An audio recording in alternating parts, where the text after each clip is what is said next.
मंजिल उन्हीं को मिलती है जिनके सपनों में जान होती है। पंखों से कुछ नहीं होता, हौसलों से उड़ान होती है। हेलो दोस्तों, आप सभी का स्वागत है हमारे यूट्यूब चैनल स्टडी 9+ पर। मैं हूं रोहतास सिंह। देखिए, मैं आज आपके लिए नया चैप्टर लेकर आया हूं, वो भी ट्रेन से संबंधित जितने भी प्रश्न हैं उनको मैं सब कराऊंगा। आप RS अग्रवाल की बुक से कराने जा रहा हूं। ठीक है, तो अंत तक हमारे साथ बने रहिए। तो चलिए शुरुआत करते हैं। देखिए, मैं बेसिक चीज़ आपको समझा दूं। इसमें कुछ फॉर्मूले होते हैं तो मैं उनके बारे में आपको समझा रहा हूं। पहले आप उन्हें समझिएगा, उसके बाद हम क्वेश्चनों की तरफ चलेंगे। देखिए, मैं कुछ नियम लिख रहा हूं। नियम जैसे कि पहला आपका नियम, अगर कोई मान लो किसी की हमें चाल दे रखी है, वो क्या दे रखी हो, माना मैंने x मान लिया। कोई चाल हमें किमी प्रति घंटा में दे रखी है। किसमें? किमी प्रति घंटा। अगर मैं इसे मीटर पर सेकंड में चेंज करूंगा, क्या मीटर पर सेकंड में, तो मुझे क्या करना होगा? तो देखो, आप समझ लो, x गुणा 5/18, ठीक है, मीटर पर सेकंड। क्या हो जाएगा? मीटर पर सेकंड। अगर कहीं किमी प्रति घंटा दे रखा है, उसे मीटर पर सेकंड में चेंज करना है तो 5/18 से गुणा करेंगे। ठीक, तो दूसरा देखिए, अगर कहीं दे रखा है x मीटर पर सेकंड, तो इसे किमी प्रति घंटा में कैसे चेंज करना है? तो क्या कर लेंगे, x लेंगे और इसके यानी 18/5 से इसको गुणा कर देंगे, तो ये हमारा हो जाएगा किमी प्रति घंटा। किमी प्रति घंटा। समझ में आई बात? ठीक, तो देखिए तीसरा नियम। तीसरा नियम क्या कहता है?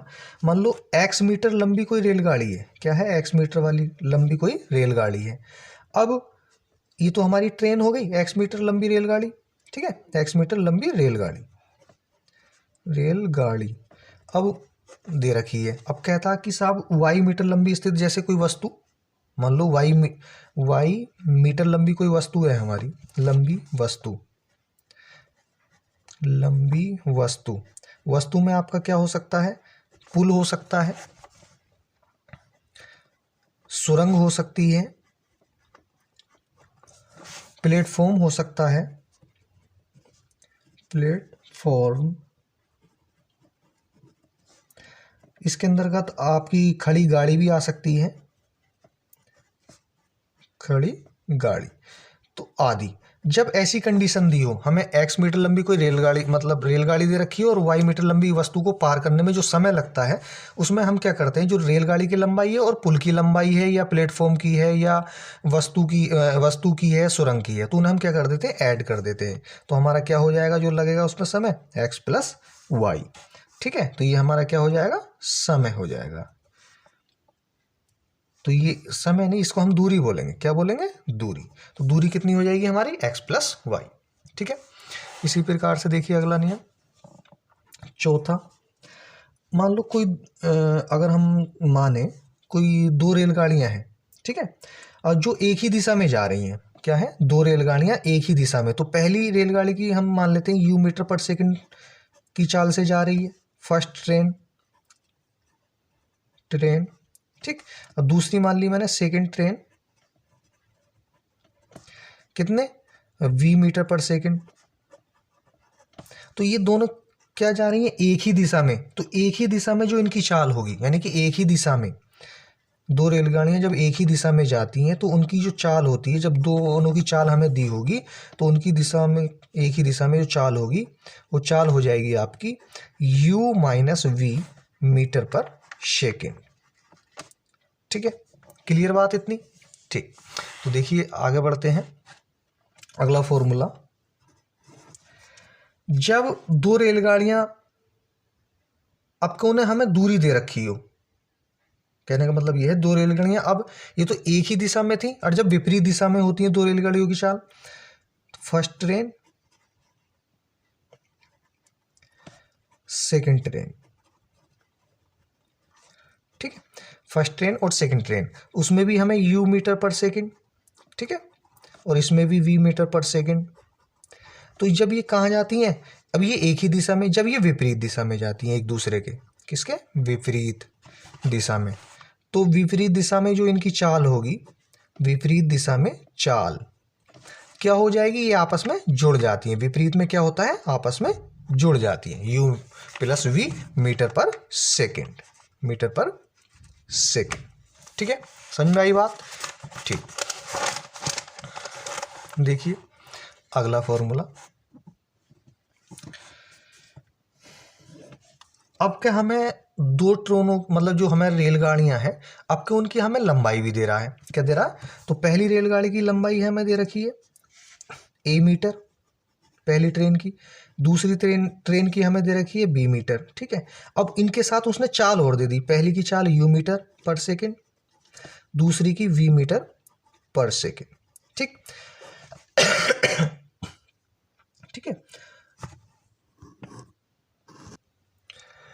तो अब ये विपरीत दिशा में, अगर ये दोनों मतलब पहली ट्रेन की हमें दूरी दे रखी है, दूसरी की भी दे रखी है, ये लंबाई कह सकते हैं, दोनों की लंबाई दे रखी है और दोनों की चालें दे रखी हैं। तो जब ये विपरीत दिशा में जाती हैं दोनों ट्रेनें, किसमें, विपरीत दिशा में, तो जब विपरीत दिशा में जाएंगी तो उसका जो समय होगा, क्या होगा, समय, तो समय बराबर होता है हमारा दूरी बटे चाल। तो दूरी कितनी है, a प्लस बी, दोनों जोड़ लेंगे। और जब विपरीत दिशा में, मैंने अभी बताया था चाल कितनी थी हमारी, u प्लस वी, तो चाल आता है u प्लस वी। समझ में आई बात? ठीक, अगला फॉर्मूला देखिए। अब फर्स्ट ट्रेन जा रही है हमारी, मतलब आपका फर्स्ट ट्रेन की हमें भी दूरी दे रखी है a मीटर, सेकेंड ट्रेन दे रखी है b मीटर। ठीक, फिर उनकी चालों में भी हमें दे रखा है u मीटर पर सेकेंड। ठीक, इसी प्रकार से v मीटर पर सेकेंड उसकी चाल दे रखी है। अब ये कहता है ये विपरीत दिशा में था, अब निकालेंगे हम एक ही दिशा में। जब ये दोनों ट्रेनें एक ही दिशा में जाएंगी, तो एक ही दिशा में जाने के बाद उनका जो समय होगा वो क्या होगा, देखो समय ये होगा, समय बराबर था दूरी बटे चाल। तो हमें मतलब दोनों की जो दूरी है वो जोड़ लो, a प्लस बी। और जब एक ही दिशा में, मैंने एक फॉर्मूला आपको बताया था, देखो ये था, एक ही दिशा में जब चाल होगी तो कितनी होगी, u माइनस वी, तो उसका हम रख देंगे नीचे u माइनस वी। ठीक है, क्लियर? अब इसी प्रकार से हमारा एक लास्ट फॉर्मूला हो रहा है जो वेरी इंपॉर्टेंट है, वो तो आपको हमेशा ही लगना है, यानी इन सवालों में सब में लगना। हमारा फॉर्मूला होता है समय बराबर दूरी बटा चाल। इसी फॉर्मूले से मैं सभी, यानी कि जो इसके बाकी फॉर्मूले बनते हैं वो निकल जाएंगे। अगर मुझे चाल निकालनी है तो चाल बराबर हो जाएगा आपका दूरी बटे समय। ठीक है, इसी प्रकार से अगर मुझे निकालना है समय, मुझे निकालनी है दूरी किसी सवाल की, तो ये हो जाएगा चाल गुणा समय। ठीक है, तो देखिए ये मैंने आपको करा दिए हैं। तो आप चलते हैं प्रश्नों की तरफ। आप देख रहे हो, देखो मैंने चैप्टर नंबर 18 लिया है, रेल संबंधी प्रश्न आपको दे रखा है ऊपर, और ये सभी प्रश्न मैंने जो लिए हैं RS अग्रवाल की बुक से लिए हैं। तो देखिए पहला प्रश्न क्या कहता है, देखिए पहला प्रश्न, 120 मीटर लंबी रेलगाड़ी प्लेटफॉर्म पर खड़े व्यक्ति को 10 सेकंड में पार कर जाती है। रेलगाड़ी की चाल कितनी है, चाल पूछी गई है। ठीक है, तो देखो हमें 120 मीटर लंबी क्या दे रखी है, रेलगाड़ी दे रखी है, तो यानी कहने का मतलब ये है दूरी दे रखी है, तो दूरी कितनी, 120 आप रखोगे। ठीक, समय दे रखा 10 सेकेंड, तो बटे में आता। हमारा फॉर्मूला क्या था बताओ, चाल बराबर था दूरी बटे समय, तो चाल बराबर दूरी बटे समय। तो दूरी मैंने मान ली, दूरी ऊपर रख ली और समय बटे में लिख दिया। अब ठीक है, अभी से काट लो, 0 से 0 कैंसिल, कितना बचा आपका, 12 बचा।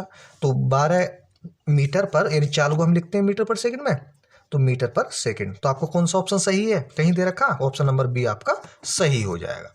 तो चलिए अगले सवाल की तरफ बढ़ते हैं। देखिए प्रश्न नंबर 270 मीटर लंबी रेलगाड़ी एक टेलीफोन के खंभे को 18 सेकंड में पार कर जाती है। रेलगाड़ी की चाल कितनी, चाल पूछी गई है। तो हमारा फॉर्मूला होता है, आप जानते हो, चाल बराबर दूरी बटे समय, दूरी बटा समय। तो हमें दूरी कितनी दे रखी है, दूरी दे रखी है 270, समय कितना दे रखा, 18 सेकेंड। अब उसने ऑप्शनों में दे रखा किमी प्रति घंटा, अगर मैं इसे हल करूंगा तो ये मीटर पर सेकंड में आएगा, लेकिन हमें किमी प्रति घंटा में लाना। तो किमी प्रति घंटा के लिए मैंने आपसे बताया था, क्या करते हैं, 18/5 से आप इसको गुणा कर लो।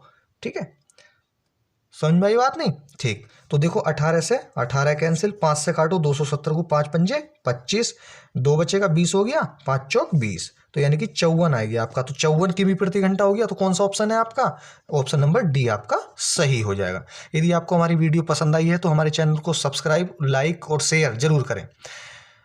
तो मिलते हैं अगली वीडियो में, जब तक के लिए धन्यवाद, जय हिंद, जय भारत।